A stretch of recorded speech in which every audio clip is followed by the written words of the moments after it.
Praise lord అందరికీ ఎలా ఉన్నారు? ఈ వీడియో మట్టల ఆదివారం రోజు పిల్లలంతా ఊరేగింపు జరిగిన తర్వాత చర్చ్లో అసెంబ్లీ అయ్యామన్నమాట. అయిన వెంటనే వీళ్ళందరికీ ఇక్కడ స్నాక్స్ ఇవ్వడం జరుగుతుంది. వీళ్ళు చూసారా ఎంత చక్కగా అసలు అల్లరి చేయకుండా కూర్చున్నారు.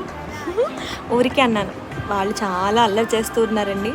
సో నేను ఈ వీడియో రికార్డ్ చేస్తున్నాను. వాళ్ళని తీసుకొచ్చిన పేరెంట్స్, అక్క వాళ్ళు, అన్న వాళ్ళు, ఆంటీలు వాళ్ళందరూ కూడా ఇలా చైర్స్లో కూర్చుని ఉన్నారు. మనము కూడా చిన్నపిల్లల వంటి స్వభావం కలిగిన వారమై ఉంటేనే కదా పరలోక రాజ్యంలో స్థానం అని చెప్పి దేవుడు సెలవిచ్చారు. చిన్నపిల్లలదే పరలోక రాజ్యం అని ప్రభువారు తెలియజేశారు.